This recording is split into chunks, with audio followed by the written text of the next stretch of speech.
Nebraska Head Start teachers gathered together. We came from the southeast, northwest, and from the interior. From places like Nome, St. Michael's, and Kwiklut, Elam and Togiak to St. Mary's. From Tanana we came, Huslia and Kaltag, Homer, Tok, and Soldovia to Anchorage. From Craig and Klawak, Petersburg and Wrangell, Heidelberg and Haines to Sitka. We came from Sand Point at the farthest north to Metlakatla at the farthest south. Alaska Native teachers from the Tlingit, Haida, Tsimshian, Athabaskan, and Yupik nations, and teachers from all backgrounds gathered for 4 days to discover who we are in our community, in our families, and in the lives of young Head Start children. We gathered together to figure out how we, the university, Head Start, and teachers like us are going to reach the federal Head Start goal of half of all Head Start teachers with an Associate of Arts degree in early childhood education. Sometimes it feels like we will never get there, and we feel so isolated, alone, and worried about how this can happen. We worry about our jobs, our family, our community commitments, and ourselves. But for this space and time, as we gathered together, for these moments, we realized we are not alone. Our mentors, advisors, university faculty, our employers, and our elders are with us on this journey. And we won't know how to do it unless you tell us. And I thought about that last night, about the space in between the drum beats. And that space is what you'll have for the next 3 days. And I really want to encourage you to use that space that you'll have between the next drum roll, between your next movement, because in that space of time is the time that you have all the potentiality to do whatever it is that you want to do. We worked on one single theme. Who am I? What do I want? What are my thoughts for the future, reflecting on my life as a person and as a teacher? We looked at our circle of life, discovering ourselves in all of our life roles as parents, teachers, companions, neighbors, community volunteers, leaders, students, mentors, artists, survivors, husbands, and mothers. Some of us, in addition to being a Head Start teacher, in our spare time, we are taxi drivers, Native Corporation board members, auto body shop assistants, food gatherers, cultural leaders, community activists, civic leaders. We have many roles. I'm mostly a mom, I think, and when we graduate, for many of us, we will be the first college graduate in our immediate families. We were each given a journal. This tool became our constant companion, and our writing became our journal medicine. We wrote our personal and private record of thoughts. When words wouldn't come, we drew pictures. The tree outside our window became our metaphor of life, tangled branches, some bluntly cut short, and others weaving in and out of the mass to find the light. I was very glad to be here because in the journaling that you're doing, on that identification of yourselves and starting to identify who you are was really helpful to me because in my entire lifetime I've never really thought about, what do you like? What do you really, for yourself, So it's a learning experience for me also, and I thoroughly enjoyed the exercises that you went through today, and hearing your stories, from your journaling. I'm certainly going to put that in, as a practice, because I think it's a wonderful way to begin to understand yourself and to learn your own strengths and your own weaknesses. We listened to our stories of triumph and challenge. Earlier today, we were just talking about inspirations and stuff, and this is kind of what I feel is my little inspiration. Sometimes when life gets hard and busy, I just stop, and I drop whatever I'm doing, everything. Then I will go outside and find something cool to look at and reflect upon. We told each other our school story, what it was like, what it felt like going through school. We shared our regrets and our lessons. No, if you go outside, you'll never come back. We worked at uncovering the core values or key elements that inspired us to drive forward. We gave each other advice. We heard from our elders, their experiences and regrets. And I applied at several schools, and I was accepted at Stanford and at the University of Wisconsin. And then my grandfather said, no, you will not. Really hurt. I get mad at my dad wrong time. Why he never sent me to school? All of my sisters and my brother went to school. And it hurts. I give up.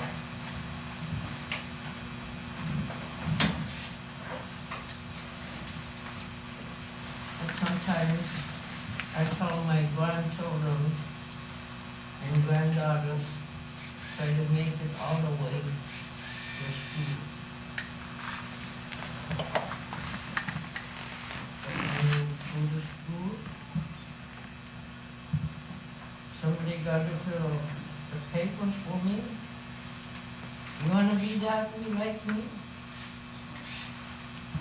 Give it to somebody to fill this one, and I can't fill it. Start talking to my grandchildren and my grandson. Keep on going and think of you coming. Your kids gonna grow up, and your grandchildren coming. Maybe some of you have great grandchildren too, like me.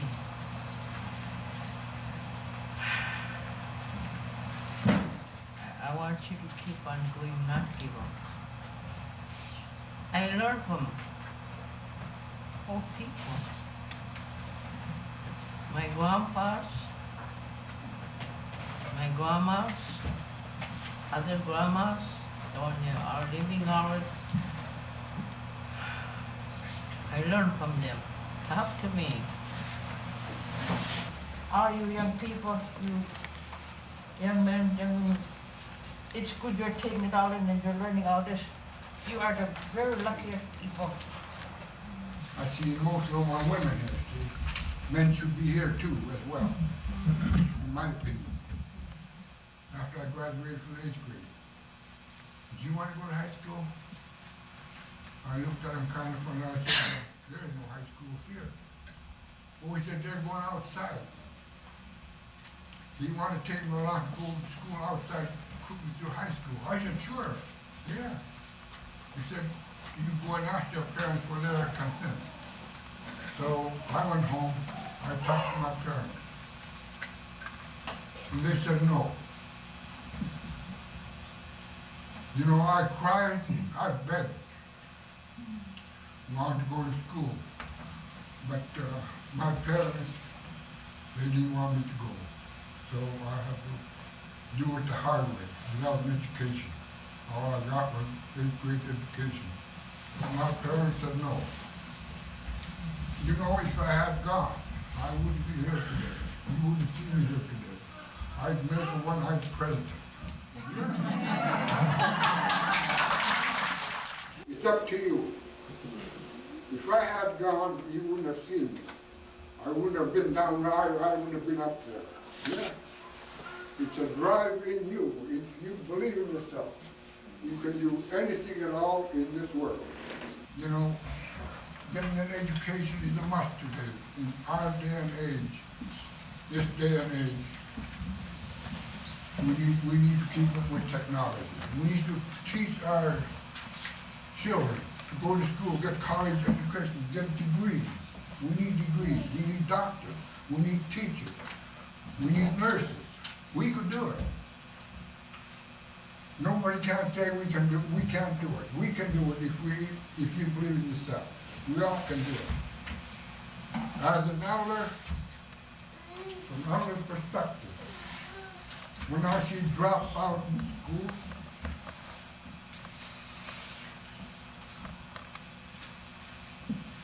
it hurts me.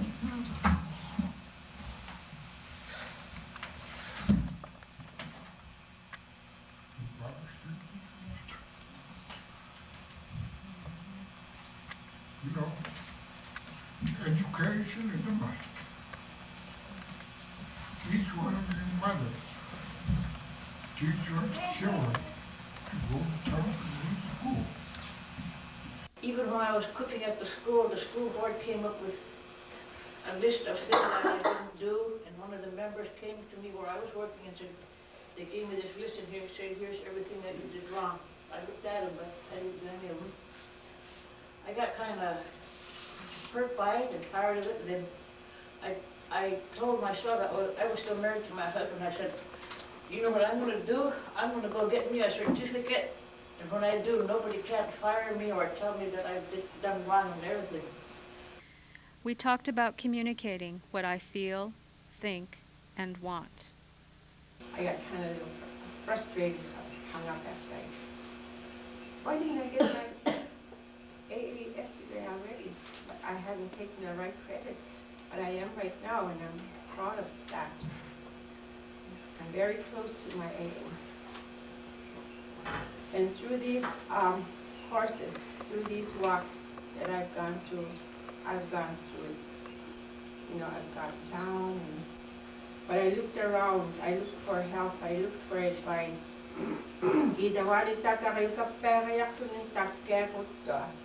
No. After being very shy, I started speaking out. I started asking for help. I went to this person and that person and asked for advice. We heard from teachers like us that are working towards their degree. University capacity, and she wouldn't understand that. So I said, I'm going to school, and yes, this is what I was waiting for. You're too old to go to school. Trying to explain it to her, I tell her. It was about 1977 when I started taking college courses. I had a teacher friend that mentored me and walked me along with my courses. She didn't do my work. I have to do it myself. She just pushed me along, encouraged me. You have to make a commitment when you go to school. Commitment. You have to be ahead of your work when you go to school. It's not easy, but like he said, if you can do it. If I can do it, you can do it. We were inspired by students that had almost achieved their goal, and from graduates that are now at the place we long to be. And just keep going at it. Don't give up. Just keep going. And when you are having a hard time, just stop, take a deep breath, and then do things one at a time. Take care of those problems one at a time, and then you'll make it. The AA program, it's been a challenge, I tell you. You know, I can come up here and tell you it's been so fun and easy. It has been a challenge. It's a lot of work, it's a lot of time. You have to make a commitment, and you have to be willing to give up and sacrifice some things. I wouldn't give up and sacrifice my family, but I did give up some TV, and I did give up some of my books, and I gave up some of my fun time. Wanting my father to say, you can do it. I know you can, even if it's one small step at a time. From Helen Keller, if we can do anything we want, as long as we stick to it long enough. And long enough is sure what I have stuck to. on the road to my degree started almost close to 30 years ago. It started when I was a young mother with 4 children, and when my 2 youngest children began attending Head Start, I would go in. I was encouraged by the staff to come in as a parent and volunteer. We shared our greatest strengths, things others have noticed in us, and those talents that no one else really knew about. What talents do I have that no one really knows about? I can read and write in my Yupik language. We shared our needs. Well, this is something that I've been debating on ever since the school started, and just before I came up here, my husband and I sat down, and he really helped me while I'm gone here. He's working on it, and it was setting up my own space for school. My own place where instead of the dining room table and putting it together every time, because I hate leaving that mess there, and having my own space for my schoolwork that I can leave there and write those notes to myself or make a calendar for myself that you really just have to have. Our challenges. And I have a hard time dealing with really intense situations with families, and then turning that off and saying, oh, it's time to sign on for my class, you know. That's a real challenge for me. I lost my dad. My dad meant the world to me. And to my son. It is still very hard for me to realize that he will not be here for us. I'm sure you understand this experience with family loss. This took a lot out of me, and it still seems hard to get back into the swing of things at home, at work, and completing these distance courses.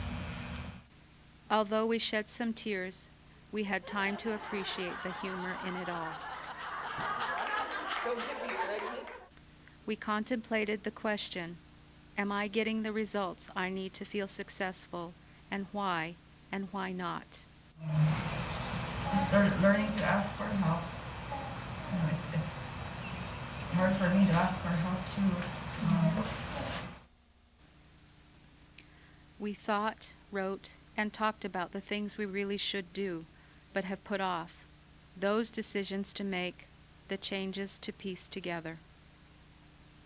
Decisions about our careers, our family situations.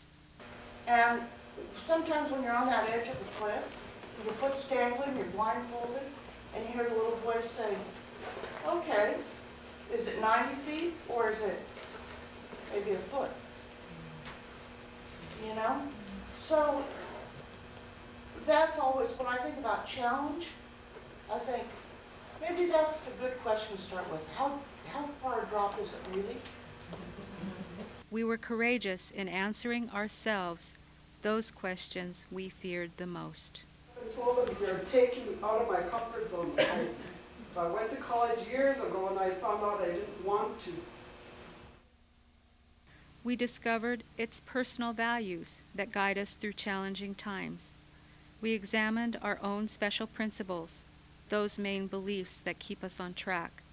These are the things that help us keep to our path of unique purpose, faith and spirit, balance and courage, contribution and wellness, family and growth, humor and self-care, perseverance and patience.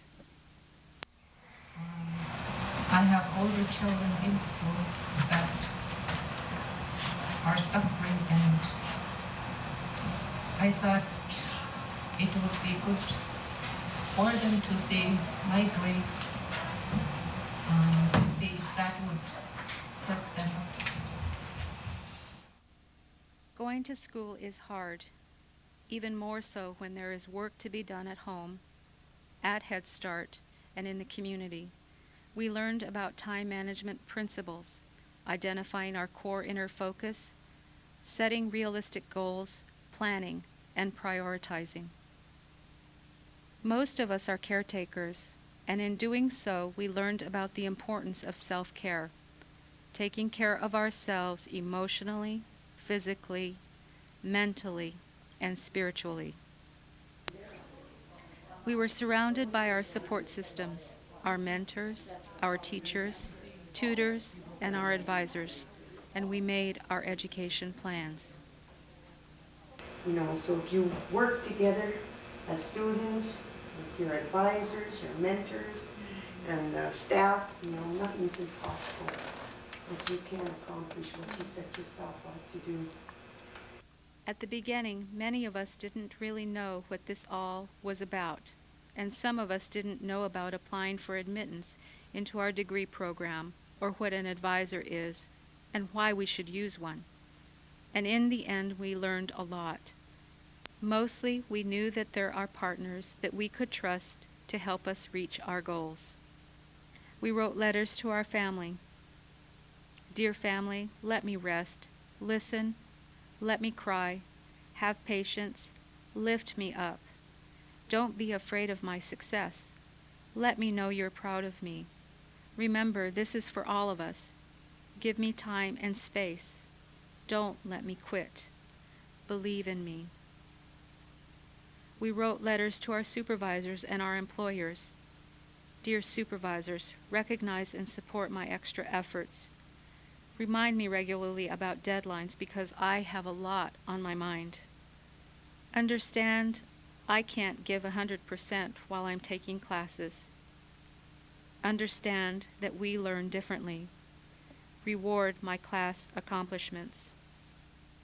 Help us with resources. Remember you were once there too. Get substitutes. We do appreciate what you are doing for us. Our priorities may not be your priorities. Don't enable me. Don't forget why I am doing this. We talked about how to create a more culturally competent university. Dear university, tell us our options, but let us make our own decisions. Be prepared for us and for classes. I didn't like, you know, I tried, this is what I tried, but we sorted everything out, but you notice that some of them, you cannot read some of them. Some of them are overlapping to other pages like that. How can you do work like that? Appreciate our life and work experience. Make sure our assignments match our teaching experiences. Embed cultural experiences into the teaching curriculum. One thing I'd like to say is that, you know, it's very important to know who you are. You know, whether you're native or non-native, you know, where you come from, what you can do to share with your children. Know that our rural and remote experience is not city life. Have smaller class sizes so students are not so overwhelmed. Accept and prepare for students with different languages and learning styles. When I was growing up, when we went to school, our parents were told not to talk Eskimo, not to teach us the language. They told us even not to talk Eskimo at home. At school, when they caught us doing it, we were punished for it. They used rulers on our hands. Improve distance delivery materials and accessibility. Make students aware of all the resources at the very beginning. Remember that English may not be our first language. Understand when I'm frustrated and just be there for me. Know that we want to succeed. We were reminded by elders to keep on going. But if it doesn't come about to the extent that you hope or that you want it to, I think you know, or that you will discover that you have that core of strength inside yourself to get by regardless if the support and understanding is not there to the extent that you want. Because you have a commitment to what you're doing and you know what you want, you know, and that'll carry you through. I just wanted to leave that thought with you, you know, as you face those days, and there will be days like that, with family demands and work, and then your study deadlines and all of that. That might seem a little bit overwhelming, but just hang in it through that day, and you know you'll make it. We left our gathering with a plan in mind, tools to use, names and phone numbers to get help, but most importantly, a commitment to persevere. We left knowing that we are not alone in this journey.